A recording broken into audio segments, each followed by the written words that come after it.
Okay, welcome to the deep dive, detailed description of the pipeline tracking report for Residential Contractor Services Group. Now, I've done two previous videos that provide more of a general overview of the tracking reports and the Google Drive documents that we use, as well as a good overview of the pipeline tracking report. But in this video, I'm going to be taking a deep dive here into the pipeline tracking report and actually we're going to go and follow through an entire project from initial prospect through final construction. And I'm going to show you how to input all of the fields here. So I have this in enlarged view, so hopefully you can see it. I also suggest that you use the full screen version of this so that you can follow along. I have a widescreen monitor, and so it's a little hard to see if you don't also have a widescreen monitor. So again, this will be very detailed. If you're just looking for an overview, I would suggest that you watch one or two of the other previous videos. But if you really want to learn how to use your pipeline tracking report, then you've come to the right place. So take a seat, buckle down, and let's go through it. So the first thing I want to point out over here are these two columns over on the right-hand side, A and B. So these are ones to help guide us as we're working with you each week on the pipeline tracking report. The first column is anytime that you've updated something since the last meeting, go ahead and select this here and then just select updated since last report. That'll turn this cell yellow, and that'll tell us that it's one of the ones that we've updated and something that we need to discuss on the next sheet, on the next session. And then once we talk about it, then we can clear that and turn that back to clear. The next column over is just to help you and us to know which of the projects and prospects we really need to focus on. So if they're okay for now, you select that. If it needs attention or has issues, you select that one and it turns it red. Or if there's nothing really to report much, we would leave that clear. So, all right, well, let's start here with this first new prospect. So this is the Johnson addition, and that's our job name because it's going to be a room addition. Our contact is Jim Johnson. At this point, because it's an initial, we may not even know the address. So if we want to just put the neighborhood down, in this case, it's in the Littleton neighborhood. And this is a product type, so this is an addition. These are the various product types that you can select from in the drop-down menus. The job type is either going to be a build only, or design build. In this case, this is a build only. And then the scope of work initially, this is something that came in through the website. So all we know is that it's a $150,000 room addition. So we're going to put down a sales probability of 20% since it's relatively new. We don't know really much about the client yet. And we're going to assume we can do it for $250 or $200 a foot. So we're going to put in $300,000 as our estimated gross sales revenue. And then our gross margin goals on room additions is 35%. So this is an automatically calculated cell, so it'll tell you what the potential gross profit is. So let's just throw a note in here, and let's say initial. Let's take the caps lock off. Initial website inquiry. All right. So then we move over here to our lead source categories over here. So the lead source is a website. If we had any lead details, we could put that in there. We're going to put me as the salesperson because there was no broker involved. There's no architect involved. Well, let's say actually, since this is a build only, let's go ahead and put D&B design. Let's say that he's already got his drawings together. So that's as far as we get with the new prospect. All right. Then once they become a new prospect, obviously the first thing we're going to want to do is qualify them. So someone's going to have a conversation with them, and we're going to qualify them to make sure that they are a legitimate client. So one of the first things you want to do is ask them what their budget is. And let's say in this case, they say, oh, we don't want to spend over $350,000. Okay. So we'll enter that for the client's budget. Start date, they're saying, well, we already got our plans done. We'd like to get it, started in, say, June, so we can get it completed before the kids have to go back to school in the fall. So let's put June 1st as our client start date. Initial contact, that was as of, let's say today, a leap year. And the most recent contact, well, at this point, let's say we've now spoken with them. And let's say that was the following week. And then we can also put in here a next contact date. So let's say that we were going to contact them a week later. So we're going to put the 12th in for our next contact date. And next steps is going to be, let's put a follow-up discussion on where we're going to go with this project from there. All right. So now we've qualified them. So we want to come over here and we're going to change it from new prospects to qualified prospects. All right. So once we get them past the qualified prospects, then the next step in the process is going to be estimating. So let's, we'll move this over here and move this over to estimating. So now at this point, we're going to, we can actually move them from our new and qualified prospects down to the estimating stage. So let's just take this here, Johnson. We're just going to grab that here. If you can see how once you highlight that row and the entire row is highlighted, then when you slide your cursor over, it changes into a little hand. And then you can just click and hold and drag that hand down. And then just slide it down here under estimating. You can see there's kind of a dark bar there. See it below brown remodel. We want to bring this below penny remodel. Now see that dark black line is below penny remodel. And then you release the mouse and voila, there it is. So we now have that under estimating. We're going to change this to the estimating line. And now let's go over and fill in our estimating cells. So it's going to be a fixed price. And we're going to use a 55% markup. All right. And that's going to yield us a 35.5% gross profit margin. Hopefully, you understand the difference between markups and gross profit margin. If you don't, please ask us on the next call, because that's something that's a real key and fundamental. These two fields that are in gray are shaded because they're locked cells. So you can't change these cells. These are automatically calculated. Now, what does this okay mean? Well, what it's doing is it's going and checking if your gross profit margin is at or above whatever your target gross profit margin was. Remember back here, we entered 35% as our gross margin goal. So what that's telling us is that with a 55% markup, we're getting a 35.5% gross profit margin. So we're good. But now what would happen if we change the markup to 50%? Well, now we have only a 33.33% gross profit margin, and it's telling us that it's too low because it's below our gross profit margin goal. So let's change this back to 55%. Okay, and then let's assume that we started the estimate on March 15th, and we finished it 2 weeks later on March 29th. All right, so that now completes our estimate. So that's where we are in the stage of the estimate.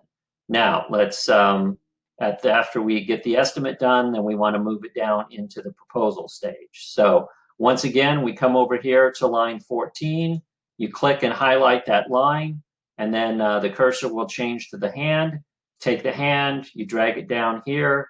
Look for the dark line. You can see it there below click rebuild. We're going to change it to more master and release it right.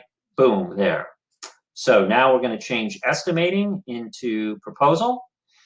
And now we're going to go over here and fill out the proposal sections here. So let's say we got the estimate done on March 29th. Let's say we got the proposal date is going to be April 1st of 2020. And now this is how we deliver it. If you've been working for us for a while, you know that we tell you that you should only present the proposals in person that you want to make, right? In other words, you should present all of your proposals in person. But we know sometimes that that's not possible. Maybe if they aren't in the local area, they might be out of the area, then we would suggest that you present it through a Zoom or Skype or Go to My Business. So in that case, you would select online, or if you really can't do that, then you could email it, but we really don't recommend that. So in this case, the Johnsons were local, and so we went ahead and did an in-person presentation. And the design bid amount, there was no design bid because it was already drawn by an architect. And our construction bid amount, let's say, was $312,000. All right. Now, if you want, you can actually go back, and now that we have an actual construction bid amount, we could go back and actually change this estimated sales revenue from the $300,000 to $312,000 because we now have an actual fixed estimate. So that's a good thing to do. So one other thing I want to point out here as well is you see this 2 right here. That is summarizes the number of proposals that we currently have. And now we actually have 3, right, instead of 2. There's really no way that I can update that automatically. So what you would do is just go in there and change that 2 to a 3. And what that does is then on your stats page on your dashboard, you'll see that it's now changed the proposals issued to 3. And so that's linked to that. That's where these numbers come from. So it's a little bit of a manual thing that you need to do to update that. But anyway, okay. So let's say we're back here with our Johnson edition, and we presented it to Jim Johnson, and Jim has decided that he would like us to do the work. So then at that point, we're going to, again, click here and drag this proposal down from proposal down to our signed contract. Whoops, let's move that up here. There we go. And once again, in this case, we just change it from proposal to signed contract. We might change this to a green because we're feeling really good about it. We might change this to a yellow because we've updated it since the last report. And there's no more fields that we need to fill out at this point. Now, you keep this here under signed contracts, but now what we're going to do is we're going to move over to the construction stage part of it. So I don't want you to delete these from the signed contracts, or if they don't sign and it goes down to the dead leads, because we want to be able to track that information.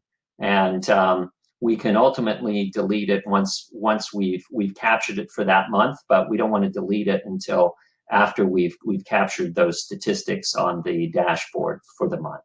Okay, so we're going to now switch this over to the construction tab.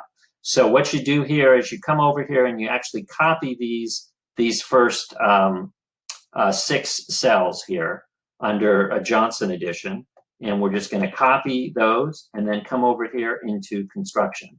Now, if we were not going to start construction right away, we could actually put it here under pre-construction. But in this case, we're going to actually put it here under regular construction. And I realized that I was actually only supposed to copy the first 5 fields, not the first 6 fields. So let's just redo this. 1, 2, 3, 4, 5. All right. So we're going to copy those first 5 fields. We're going to go over to the 3rd tab, which is construction, and then we're going to paste in these 5 fields. All right, so the reason why we didn't want to copy the 6th field is because this is our construction scope of work. So this we want to be a more detailed description of our work, as opposed to under the sales, we had that it was 150 square foot room addition. Under the construction, we want to try to be a little bit more specific. So let's say it's 150 square foot master bedroom addition with a new foundation. All right. So once we're in here, then we would write, our next would be the current stage of construction. So the construction scope of work, that will pretty much stay for the length of the project. The current stage of construction will be as you're updating it along. So let's say right now we're digging footings. All right.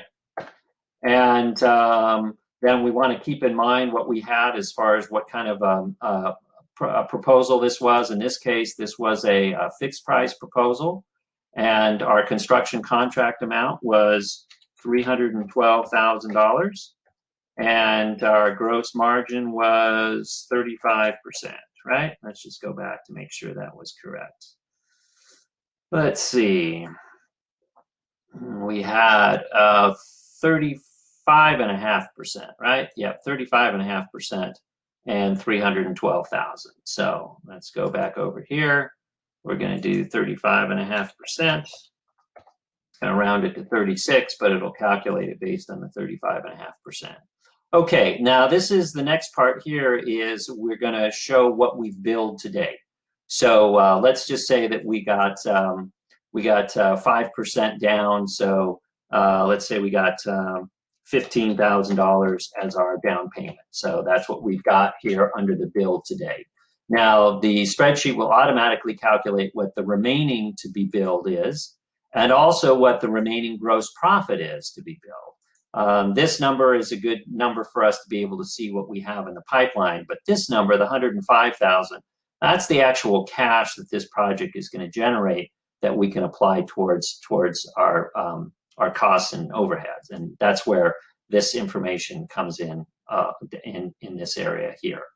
So, all right, and then once we start construction, let's say that we started construction on March 15th of 2020, and let's say that was our actual. We want to know what the projected start date was. So if we go back here under our sales proposal, we can look and see what we had as our proposed start date.